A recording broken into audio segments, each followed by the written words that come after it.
आज भी माशाल्लाह एक बहुत आप नबी पाक सल्लल्लाहु अलैहि वसल्लम की शान अक़दस में इस तरह की तकरीबात होनी चाहिए। आप नबी पाक सल्लल्लाहु अलैहि वसल्लम पर हमारी जान, हमारी औलादें, हमारे वालिदैन सब कुर्बान। इस वक्त हमारे साथ मौजूद हैं नज़रियाती पार्टी के चेयरमैन जनाब शहीद सियालवी साहब। सर क्या पैगाम देते हैं आज के दिन के सर, हवाले आज से? के दिन के हिसाब से मैं बग़ैर कोई पॉलिटिकल डिबेट के एक ही बात कहना चाहूँगा। ये ख़त्म नबूवत सेमिनार था।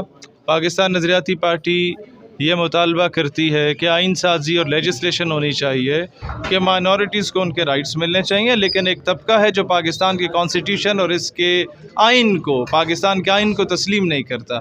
तो ऐसा तबका पाकिस्तान से कभी भी सिंसियर नहीं हो सकता। लिहाजा कोई कादियानी 17 एंड अबव ग्रेड का गज़टेड ऑफिसर नहीं हो सकता, किसी फोर्सेस में भी, जुडिशरी में भी और ब्यूरोक्रेसी में भी, या डीएमजी ग्रुप में भी और पुलिस में भी, क्योंकि ये नेशनल सिक्योरिटी थ्रेट है आपके मुल्क के लिए। अगर ये आपके कॉन्स्टिट्यूशन को नहीं मानते, जो इनको नॉन मुस्लिम माइनॉरिटी कहता है, तो ये आपके मुल्क के लिए कभी भी वफादार नहीं हो सकते। This is one point agenda. जिस खेत से दहकाओं को मयसर न हो रोज़ी, उस खेत के हर होश है गंदम को जला दो। मौजूदा हालात पे अगर आप बात नहीं करेंगे मैं आज तो उसका मैं अर्ज़ करता हूँ। देखें, बात यह है कि हम लोगों का अपना कसूर है। हम लोगों ने हर 4 साल उस बंदे को जो अपनी शक्ल नहीं दिखाता हल्के में, 5वें साल वो आके 4-5 खंबे फेंक देता है आपके गांव में, छोटी सी गली पक्की करा देता है। हम आधा कीमे वाला नान हमें पकड़ा देता है। हम बंदर की तरह नाच के उस पे ढोलक पे फिर जाके शेर पे और तीर पे मोहर लगा आते हैं। तो हमसे बड़ा उल्लू का पट्टा कोई नहीं है। मसला ये है कि हमें पता है कि इन्होंने मुल्क को अमेरिका के आगे बेचा, दूसरी लॉबी आगे कहती है नहीं रूस के आगे बेचो, तीसरी आगे कहती है नहीं चीन के आगे बेचो। भाई हम लोग क्या बिकने के लिए सिर्फ यहाँ पर बैठे हुए हैं? हम दोस्ताना ताल्लुकात के साथ भाई बन के नहीं रह सकते। हमने सिर्फ बेटा बन के रहना है और उनको बाप बना के रहना है। आज़ाद खारजा पॉलिसी की कोई बात करता है तो रात को गायब हो जाता है। मुल्क को खुद मुख्तार करने की कोई बात करता है तो सुबह उस पर पर्चा हो जाता है। दहशत गर्दी और गद्दारी के पर्चे हम जैसे लोगों पर हुए, जिन लोगों ने उस वक्त जाके बलूचिस्तान के बरावियों, पठानों और बलोचों और हज़ारे वालों को एक प्लेटफॉर्म पर इकट्ठा करके पाकिस्तान के परचम के साए तले इकट्ठा किया था। जब इन नौसरबाजों की शलवारें गीली हुआ करती थी वहाँ जाते हुए, जो लोग आज पाकिस्तान के ठेकेदार बने बैठे हुए हैं। लिहाजा आज हमें ये चीज़ अंडरस्टैंड करने की ज़रूरत है कि पाकिस्तान के साथ जो गद्दारियाँ, बगावत करने वाले, जिनके बीवी बच्चे मुल्क से बाहर हैं, जब आप बार बार उन्हें इलेक्ट करेंगे और उसके बाद ले पालक लोग शौकत अजीज़ टाइप के ला के पाकिस्तान पे इम्पोज कर देंगे, फिर वज़राए ख़ारजा और वज़राए ख़जाना आपके वो होंगे जिनको 5 साल गवर्नमेंट में रहेंगे और 5 साल रियासत पाकिस्तान को ब्लैकमेल करेंगे। ऐसे लोग जब बार बार आप खुद ही आके मुसल्लत करते हैं तो फिर महंगाई का रोना ना रोया करें। फिर ना रोना रोया करें कि जी हाय बिजली का बिल आ गया, तो हाय जी गैस का ये मसला हो गया, हाय जी वो पानी नहीं आ रहा। ये हाय के ज़िम्मेदार 25 करोड़ आवाम खुद है। ये इसके गिरेबान पकड़ के पूछती क्यों नहीं है कि जनाब अली, हमारे बच्चे उन सरकारी स्कूलों में पढ़ रहे हैं जहाँ तुम्हारे नवाबों, वटीरों, जागीरदारों के दान डंगर बंदे में, और तुम्हारे बच्चे ऑक्सफोर्ड यूनिवर्सिटी में पढ़ रहे हैं। तुम्हारे पास जो है वो 2 लाख तुम्हारी तनख्वाह थी, अरबों रुपए के तुम्हारे असासे कहाँ से आए? ये जब हमको पूछने को तैयार नहीं है तो फिर हमारे पास कोई हक नहीं है हम महंगाई पर एहतजाज करें। आज अवाम जागे, एहतजाज नहीं। अब प्रैक्टिकली मुर्गी महंगी होती है, मुर्गी का बाइकआउट करते हो, दाल महंगी होती है, दाल का महंगा बाइकआउट करते हो, चीनी महंगी होती है, चीनी का बाइकआउट करते हो, तो इन करप्ट सियासतदानों का बाइकआउट क्यों नहीं करते जो ज़ख़ीरा अंदोज़ी कर रहे हैं?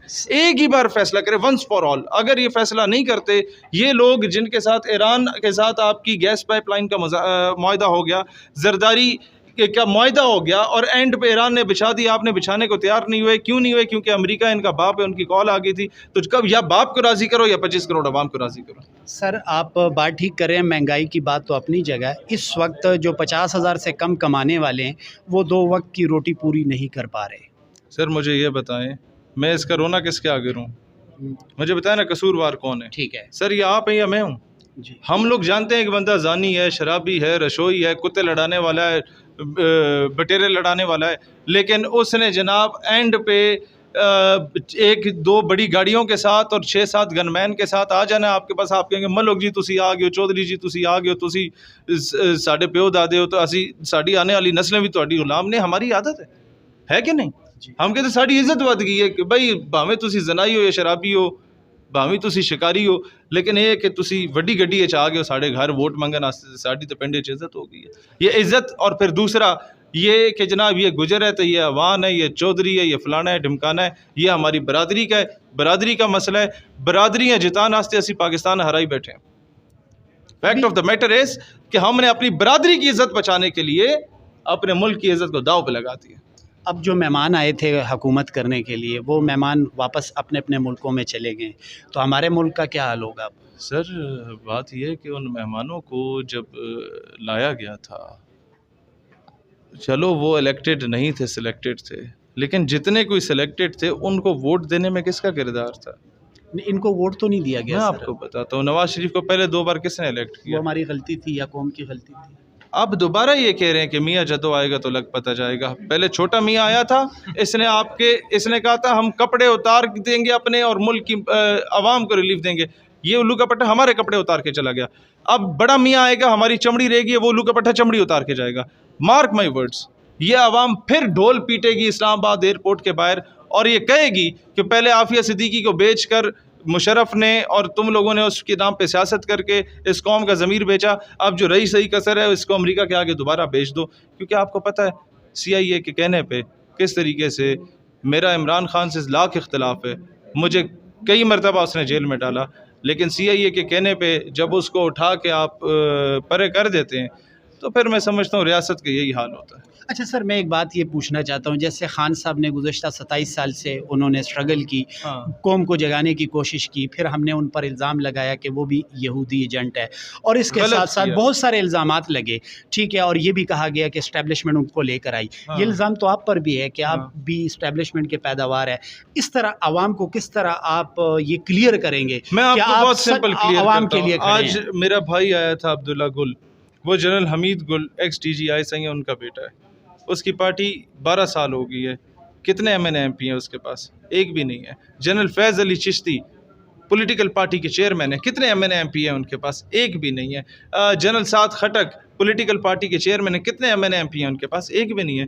तो ISI ने अगर सपोर्ट करना है तो पहले उन्हें करें ना, मुझे क्यों कर रही है? अच्छा सर, बिजली के बिल